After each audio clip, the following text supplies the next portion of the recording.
मोकामा विधानसभा में एनडीए का उम्मीदवार 2025 में कौन होगा, इसको लेकर कई सवाल जवाब उठने शुरू हो गए हैं। अनंत सिंह लगातार 2 दशकों से वहां पर वर्चस्व बनाए हुए हैं, जीतते आ रहे हैं। 5 बार वह जीते, 1 बार उनकी पत्नी जीती। मगर नीरज कुमार क्यों घूम रहे हैं? जी हां, नीरज कुमार जो 3 बार से एमएलसी हैं और नीरज कुमार मोकामा के ही हैं। नीरज कुमार लगातार घूम रहे हैं। क्यों घूम रहे हैं, किस लिए घूम रहे हैं, इस पर कई प्रश्न उठ रहे हैं, कई प्रश्न आ रहे हैं कि आखिर इरादा क्या है।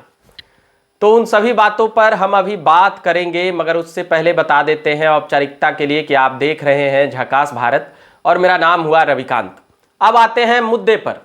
तो मुद्दा वही है, मोकामा विधानसभा जो मुंगेर लोकसभा में पड़ता है और प्रशासनिक दृष्टि से पटना जिला का एक विधानसभा है और पटना जिला में पड़ता है।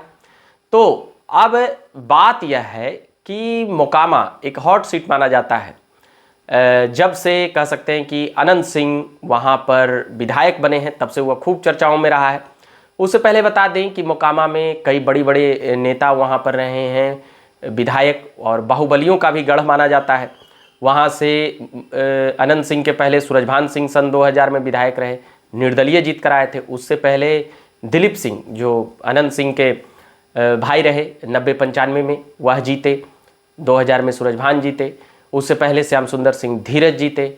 उससे पहले और भी कई ऐसे नाम हैं जो मोकामा से कई विधायक बनते रहे हैं।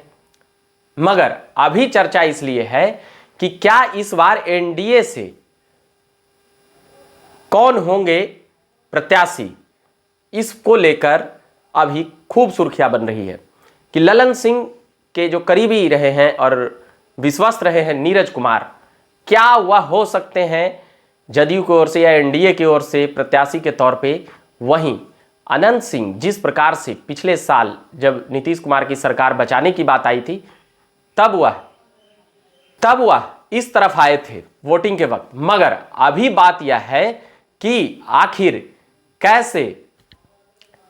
कैसे देखा जा रहा है और बताया जा रहा है कि नीरज कुमार खूब घूम रहे हैं मोकामा में, बाबा परशुराम का नारा लगा रहे हैं, जयकारा लगा रहे हैं, मगर इरादा क्या है, इसको लेकर खूब सुर्खियां बन रही थी। हम सोचे कि सुनाएं, लाएं, बताएं कि एनडीए की प्रत्याशी को लेकर खूब हो हल्ला मचा हुआ है। उसी के बीच जो ललन सिंह है, जो बीजेपी से पिछले बार चुनाव लड़ते हुए नजर आए थे, वहीं पिछले बार चुनाव लड़े थे मगर अनंत सिंह की ही अंतिम में जीत होती है, उनकी पत्नी की। ललन सिंह की पत्नी एक तरफ सोनम देवी लड़ रही थी। मगर इस बार कहा यह गया, जब अनंत सिंह वोटिंग इधर करके आए राजद के तरफ से, पलटी मार के एनडीए नीतीश कुमार के पक्ष में जब वोटिंग किए उनकी पत्नी नीलम देवी, तो कहा यह गया कि अब जदयू से उम्मीदवार बनेंगे अनंत सिंह। मगर अभी जिस प्रकार से नीरज कुमार का जो दौरा चल रहा है, और खबर यह है अंदर खाने से कि ललन सिंह और अनंत सिंह के बीच में सब कुछ ठीक नहीं चल रहा है, तो नीरज कुमार प्रत्याशी बनाए जा सकते हैं। उसे बता दें कि 10 साल पहले नीरज कुमार प्रत्याशी बने थे 2015 में, मगर वह चुनाव हार गए थे। मगर अब देखना है कि क्या कुछ होता है। उन सभी बातों को हम लाते रहते हैं और सुनाते रहते हैं। मगर फिलहाल मोकामा विधानसभा को लेकर हम बातें कर रहे थे कि इस बार प्रत्याशी कौन हो सकते हैं। खूब चर्चाएं हैं एनडीए की ओर से, और इसे ऑफिशियली रूप से यह भी कहा जा रहा है कि अभी भी अनंत सिंह कौन पार्टी में है अभी यह फिक्स नहीं हुआ है, और वह लड़ेंगे कि नहीं लड़ेंगे, क्योंकि जिस प्रकार से उनके ऊपर अभी AK-47 और ऐसी कई मामलों को लेकर अभी तो बरी ही हुए थे, मगर अभी तवातोड़ पचमहला के थाना अंतर्गत जिस प्रकार से तवातोड़ फायरिंग की बातें सामने आई, फिर उसके बाद उन्हें जेल में जाना पड़ा। वैसे बीच बीच में अनंत सिंह बाहर आते रहते हैं पैरोल पर।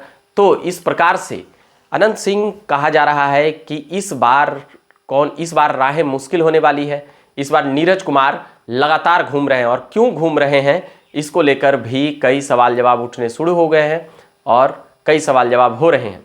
तो उसी को लेकर हम यह खबरें लाए थे कि आखिर नीरज कुमार इतना जोर शोर से क्यों घूम रहे हैं। क्या ललन सिंह का इशारा कुछ और है?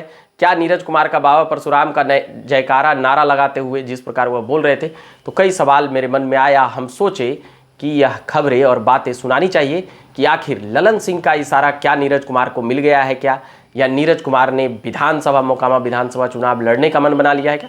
वैसी कई बातें हम अभी सुना रहे थे, बता रहे थे। बाकी आप झकास भारत पर बने रहिए। मेरा नाम रविकांत हुआ। धन्यवाद।